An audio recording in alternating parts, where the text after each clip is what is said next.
Welcome to the first episode of Moral Dilemmas of Sports Fans, a four-part documentary series that will highlight how fans cross-examine their own fandom when ethical and legal issues arise involving their favorite teams and athletes. My name is Michael Castro, and I'll be your host throughout this series. Sports has played a pivotal part in progressing societal issues forward. This includes civil and women's rights. But on the opposite end of progress, there have been off-the-field transgressions from professional and collegiate athletes that make you question their integrity and decisions. From SNL skits to corporate beer advertisers to Hollywood, popular culture has stereotyped the sports fan as either narrow-minded, emotionally immature, or lampoon-like. In a larger effort to understand why fans make their fiscal and emotional investment into their favorite teams, it's time to let them speak for themselves. We began with the allegations that surrounded the 2022 San Diego State University Aztec football team. Before the start of their centennial season, the LA Times investigated and reported that 3 former players were named in a civil lawsuit accusing them of gang raping a teenage girl. Cal State documents that were reviewed by the Times specify that the alleged incident occurred at a house party on October 16, 2021. In the days thereafter, an unnamed San Diego State University student-athlete shared the very disheartening and disgusting information that was spreading quickly within the university's athletic department. These messages were shared through an anonymous reporting system and were reviewed and responded by the university's deputy Title IX coordinator, Jenny Bramer. The LA Times noted that university officials were poised to start their own investigation by late October 2021, but on the 28th of that same month, the San Diego Police Department formally submitted their request to the president of the university, asking the university to temporarily delay its inquiry to ensure the criminal case is not compromised. Time would pass in the 2022 calendar year without any public knowledge that the San Diego Police Department was conducting its criminal investigation, with the university finishing construction of its new stadium. SDSU football fans were awaiting the start of the new season. How long and how did I become a fan? It started with Tony Gwynn for me, being a native San Diegan, kid playing Little League, Tony was the guy. And so when it came time, like, where do I want to go to school? It's like, well, it's good enough for Tony Gwynn. I'll go to state. But that being said, I still just love football. So it was just a natural fit. I'm like, well, going to state, of course, I'm going to pull for the Aztecs and follow the football team. I've been a fan since fall of 1986 of football, and then fall of 1987 basketball. And a lot of people know that those were not good years for most of those sports.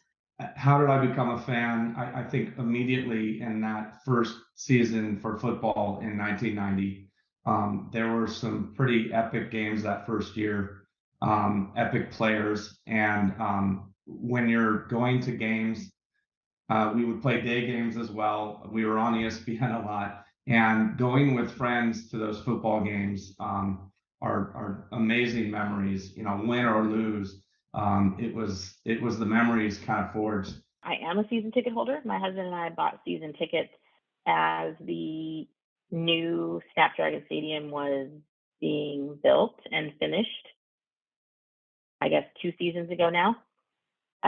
We had the opportunity to go to every game when they were here playing at the Home Depot Center. I think that really sparked our interest and our love for our school once again. Not that it was ever gone. I think it just helped give it a nice little kickstart. Oh gosh, we have been season ticket holders for football since 91. We were in alumni band together in 90, 91, 92, and 93. So 94 is when we actually purchased season tickets. I am a season ticket holder, and for how long? It's a great question. It's been probably the past 5-7 years, something like that. The main reason why, I mean, certainly when we were at Qualcomm, there was no need to, but it was just a desire to want to support the program, at a basic level, just to show that they had um, support and backing, and just going to game day and buying tickets didn't seem like a way to do that. So I wanted to make sure to you know find a financial and real way to support the program and put my money where my mouth was. So I decided to be a season ticket holder this year because I'm very excited about the new stadium. I wanted to be a part of it. I wanted to support the school, and I just thought there's no way I could be a passionate fan and not be involved as much as I can. The national sports media predicted an above-average season for the Aztec football team in 2022. The Athletic forecasted a second-place finish in the West Subdivision of the Mountain West Conference, and multiple pundits for the CBS Sports Network prognosticated a second and third-place finish. After the 2021 season, where the Aztecs came up short in the Mountain West Conference title game, but yet finished with a 12-2 record, fans may have had higher expectations than the sports media for the upcoming season.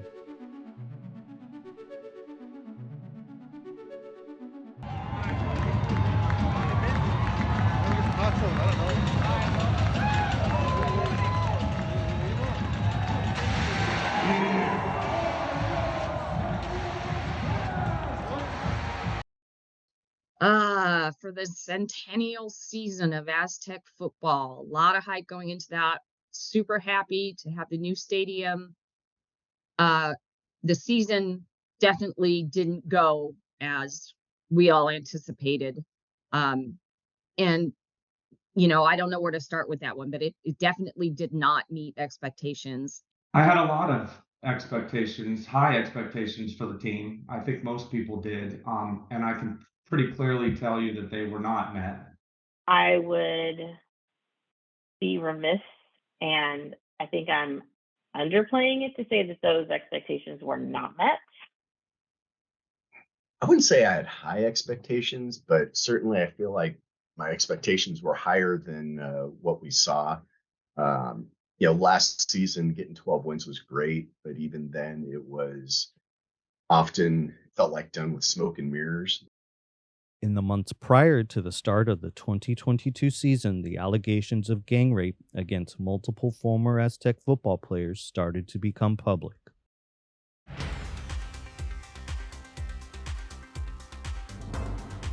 A young woman accusing several San Diego State football players of rape has filed a lawsuit in San Diego court naming the players. It alleges 3 San Diego State football players, one who now plays for the Buffalo Bills, gang raped a then 17-year-old girl during a Halloween party last year. And to say the details are shocking and disgusting is an understatement and an affront to the words shocking and disgusting. My initial impressions of the allegations were extreme disappointment. Hearing that kind of accusation and event, when it's your team you're passionate about, the players that you cheer on, it was tough. My initial impressions of the allegations against San Diego State football players was that just from reading just that article, it has enough detail for me to believe that more likely than not happened. I remember thinking, there's no way. And I even caught myself saying, okay, you can't say there's no way just because you're a fan, because I've always been a huge advocate of you don't blame the victim, you believe the victim. And I don't know, this one just had a different feel to me. That the timing of everything, how the news came out, I just felt there was more to the story that we weren't getting. I have not seen anything, before this that would give me pause or believe that, the university or the administration would do anything but try to, serve the students and act in their best interests. The timing of it, how long it took, I mean, frankly, there's just a lot of things that go on that we're not privy to, and it's easy to jump to conclusions and say, well, that's because of one thing or another, but we don't know.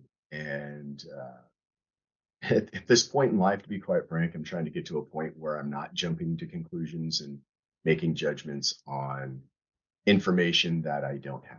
The initial reporting was that the San Diego Police Department told the university not to do anything because it would compromise that investigation.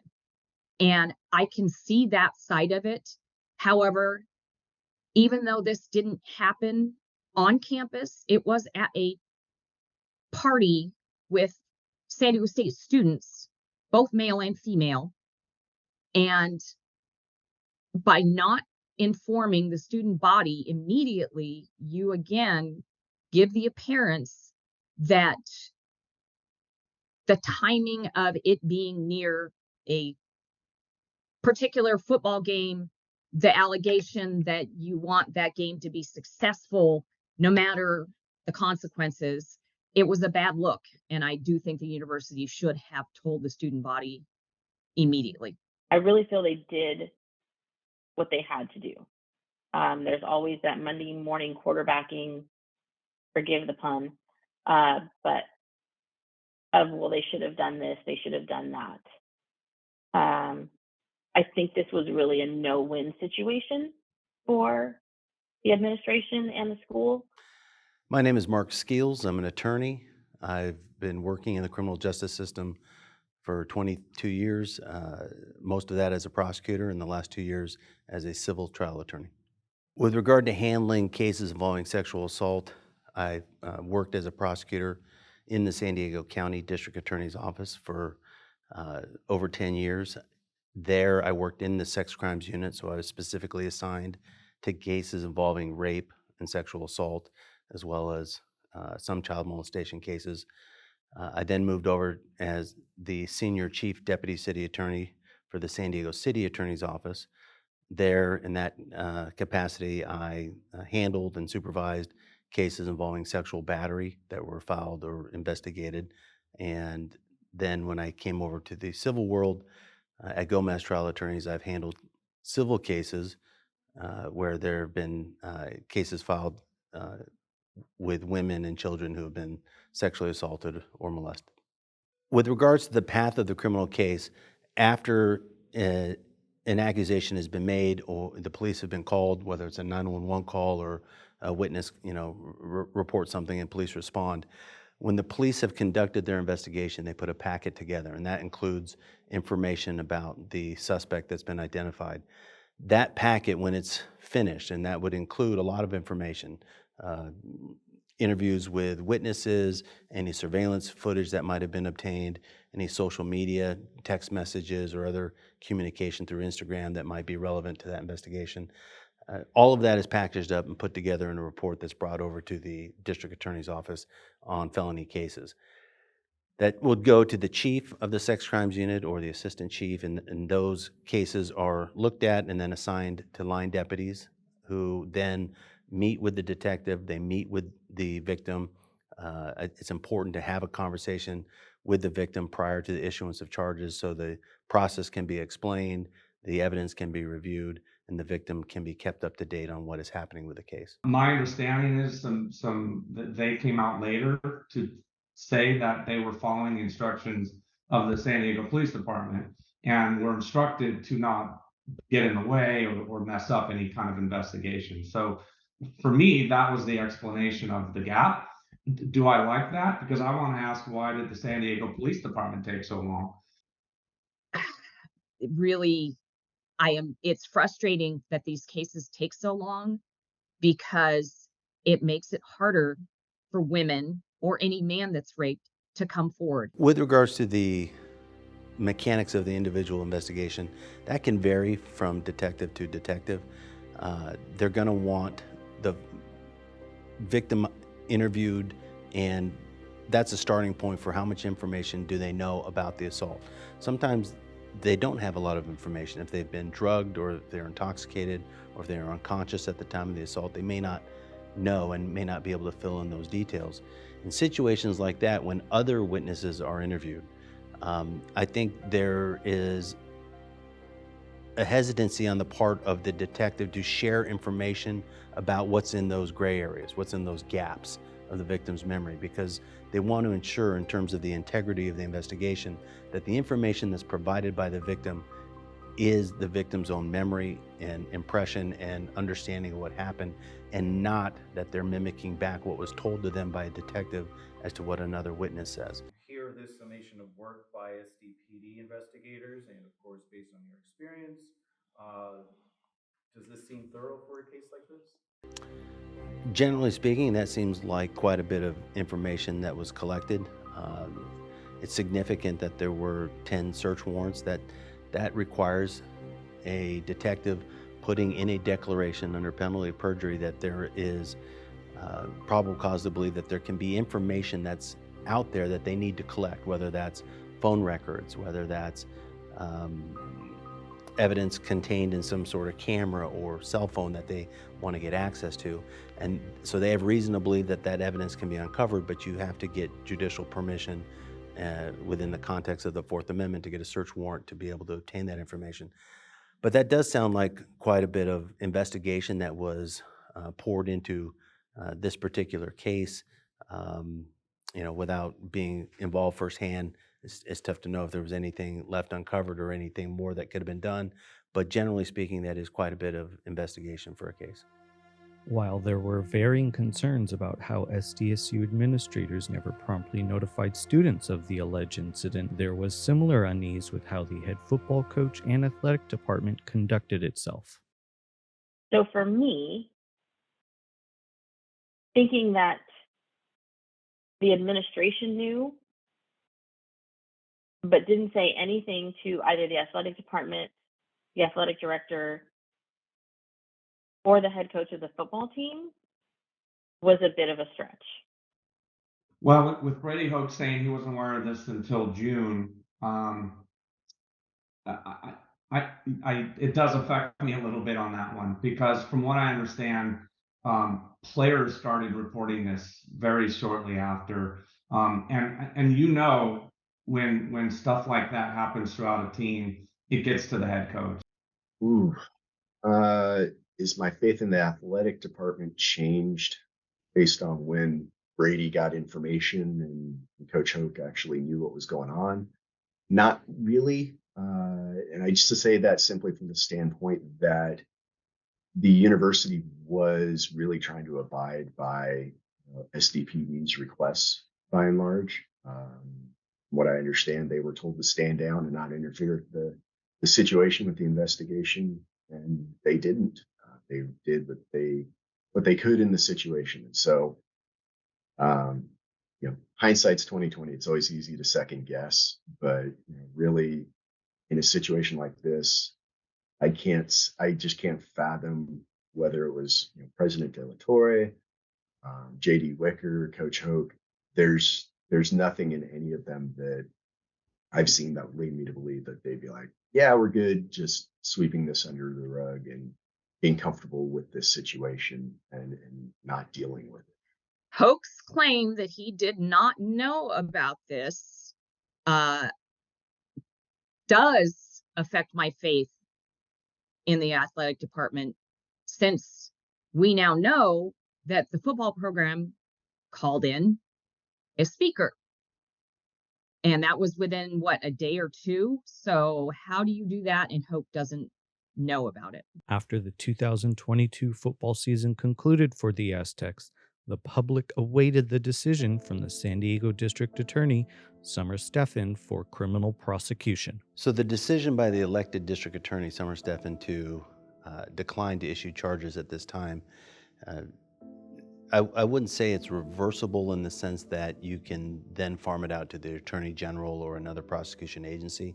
The District Attorney is tasked with making the decision on what charges would be filed on a felony of that nature. In any investigation, it remains open in the sense that if additional information is developed, if the suspect goes out and commits another offense, then that may bolster the credibility of the complaining witness from the first case, the alleged victim that says, hey, this happened and you don't think you can prove it, but then that individual goes out and commits another sexual assault that for whatever reason has a greater degree of evidence and more provability. The prosecution agency can still go back and revisit that prior case, and sometimes they can file it as an additional criminal offense on the complaint. And that case, along with the new case, can go forward to prosecution, or sometimes they use it as an evidentiary case that is presented to the jury for what we call prior bad acts, some propensity on the behalf of the suspect to commit sex crimes of that nature. I don't want to say factual because I don't think it's a matter of facts. I just think it's a matter of evidence to initiate those criminal charges. It would have been done well before the civil charges had dropped. And so when they finally came out and said there is no path forward, I just kind of felt like, well, that's kind of what we figured. That's an interesting question. Did the DA's decision not to pursue charges? To a degree, yeah. I mean, they're going to pursue it if there's facts that they can deal with, if there's evidence they can deal with, and if there's not, then I think that these guys, whether it's Ariza or the other players, that they were not guilty. What went on, again, I don't know. But from the information I had, boy, it seems like the DA would have something to go on with if there were charges to press. The DA's decision not to move forward does not change my opinion about the allegations. It only means that for whatever reason, they did not think they would get a conviction. Am I aware of any prior allegations against San Diego State student athletes? Not that comes to mind. No, I can't remember. Certainly never a situation like this. The only one I'm aware of happened after being in college. Marshall Falk, I believe, was involved in accusations as a professional broadcaster in his broadcasting role after his playing career. Other than that, I'm not aware of any other player, current or past. I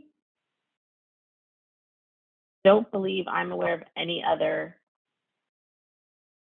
charges against or sexual allegations against any other San Diego State athlete. At least not while they were San Diego State athletes. I have experienced sexual assault for much of my life. It didn't really have a huge impact on my early childhood, but I would say that it started getting annoying when I was 16, standing in line for a soda at an air show, and some guy grabbed my ass. And my response to that was I turned around, yelled at him, and punched him in the chest. And so the action was witnessed by many, and as was my response to it. So that was when I was 16. And since then, there have been incidents where there was a guy at San Diego State in the music department who was creeping everybody out, and he would be in your personal space.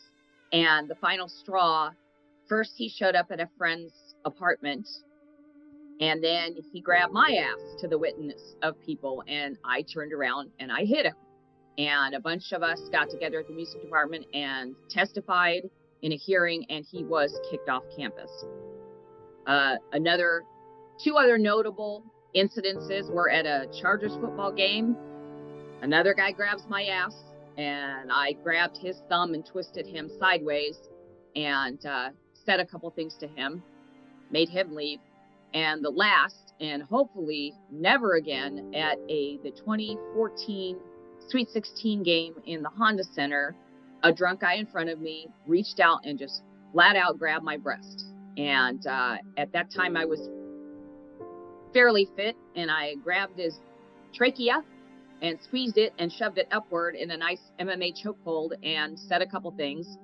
And I said, I'm watching a basketball game. You get out of here.